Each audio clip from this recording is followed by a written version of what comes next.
ஆற்றம் கரையில் தெய்வீக குரலில் நான் தான் ஒரு பாட்டிசைத்தேன். தினந்தோறும் இரவில் நடுஜாமம் வரையில் நான் தானே அதை கேட்டிருந்தேன்.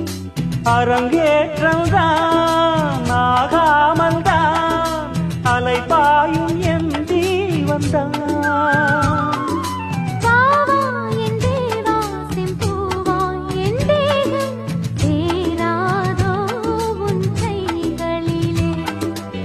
குருவாயூரப்போ குருவாயூரப்பா, நான் கொண்ட காதலுக்கு நீதானே சாட்சி.